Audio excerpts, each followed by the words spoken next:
Hello friends, আসসালামু আলাইকুম। সবাইকে আমাদের আরও একটি আয়োজনে স্বাগত জানাচ্ছি। আজকে আমরা জানব এবিসি ফর্মুলা নিয়ে। এবিসি ফর্মুলা ইন্স্যুরেন্স বা সেলস ইন্ডাস্ট্রিতে একজন প্রসপেক্টিভ বা ক্লায়েন্টকে আমন্ত্রণ জানানোর জন্য একটি কার্যকর কৌশল। এটি সাধারণত তিনটি মূল অংশ নিয়ে গঠিত। নাম্বার 1 হচ্ছে এ মানে অ্যাকনলেজ বা স্বীকৃতি দেওয়া। প্রথমেই আপনি যাকে আমন্ত্রণ জানাতে চান তার প্রতি আগ্রহ এবং সম্মান প্রকাশ করুন। তাকে বুঝান যে আপনি কেন তার সঙ্গে কথা বলছেন। নাম্বার 2 হচ্ছে বি মানে হচ্ছে বেনিফিট বা উপকারিতা বোঝানো। এরপরে তাকে জানান আপনার অফার করার সুযোগ বা মিটিং থেকে সে কী ধরনের উপকারিতা পেতে পারে। এখানে সংক্ষিপ্ত ও আকর্ষণীয়ভাবে মূল বিষয়টি উপস্থাপনা করতে হবে। আর নাম্বার 3 হচ্ছে সি মানে হচ্ছে ক্লোজ, বন্ধ করা বা নিশ্চিত করা। অবশেষে একটি নির্দিষ্ট সময় বা জায়গা নির্ধারণ করুন এবং তাকে আমন্ত্রণ নিশ্চিত করুন।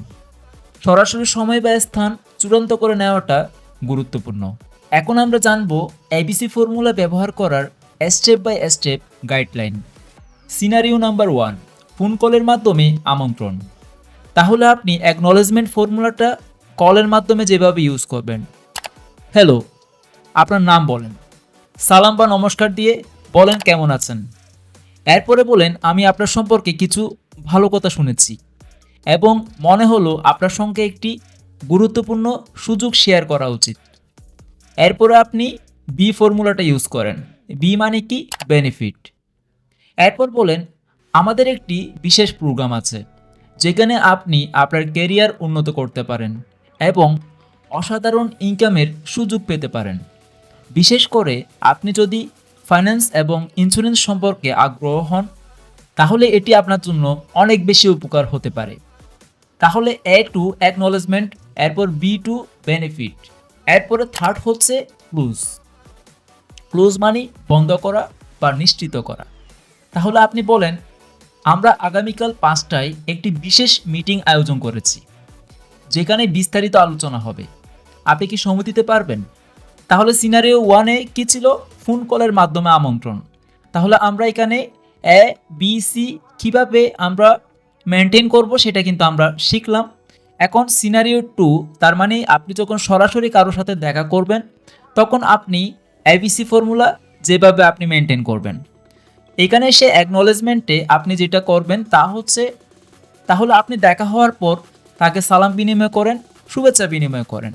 তাহলে আপনি বলবেন আপনার সঙ্গে কিছু গুরুত্বপূর্ণ বিষয়ে কথা বলতে চাই যেটি আপনার ক্যারিয়ারের জন্য খুব উপকারী হতে পারে। যদি আপনি ক্যারিয়ার বিষয়ে কথা বলেন তাহলে এভাবে আপনি শুরু করতে পারেন। এরপর হচ্ছে বেনিফিট, তার মানে বি টু বেনিফিট, উপকারিতা। এরপর আপনি বলবেন আমাদের কোম্পানি এমন একটি সুযোগ দিচ্ছে যেখানে আপনি আপনার ইনকাম এবং ক্যারিয়ারে অনেক উন্নতি করতে পারেন, বিশেষ করে যারা স্বাধীনভাবে কাজ করতে চায়। এরপর হচ্ছে সি টু ক্লোজ। তাহলে চলুন আমরা একটি বিষয়ে আগামী বৃহস্পতিবার সন্ধ্যা 7টায় আলোচনা করি। এই সময় কি আপনার জন্য সুবিধাজনক? তাহলে এটা ছিল সরাসরি দেখা করার সময় আপনি এবিসি ফর্মুলা যেভাবে মেনটেনেন্স করবেন। এখন আসেন এবিসি ফর্মুলার কিছু গুরুত্বপূর্ণ টিপস। নাম্বার 1 হচ্ছে আত্মবিশ্বাসী থাকুন। কথা বলার সময় আত্মবিশ্বাস ও উচ্ছ্বাস দেখান। 2 নাম্বার হচ্ছে প্রসপেক্টের আগ্রহ বোঝার চেষ্টা করুন, তার প্রয়োজন অনুযায়ী উপকারিতার দিকটি তুলে ধরুন। নাম্বার 3 হচ্ছে সরাসরি একটি সময় দিন। আপনার সুবিধা মতো একটা সময় বলুন এবং নির্দিষ্ট একটি সময় প্রস্তাব করুন। এরপর 4 নাম্বার হচ্ছে দ্বিধা কমাতে হবে। যদি কেউ সময় নিয়ে অনিশ্চিত হয় তাহলে তাকে বলুন আমি জানি আপনি খুবই ব্যস্ত, তবে এটা আপনার জন্য সত্যি গুরুত্বপূর্ণ হতে পারে। তাহলে চলুন আমরা 15 মিনিটের জন্য দেখা করি। এই কৌশল অনুসরণ করলে আপনি সহজেই বেশি সংখ্যক মানুষকে আপনার ইন্স্যুরেন্স মিটিং বা ক্যারিয়ার সেশনে নিয়ে আসতে পারবেন। সবাইকে অসংখ্য ধন্যবাদ আমাদের সাথে থাকার জন্য। আল্লাহ হাফেজ।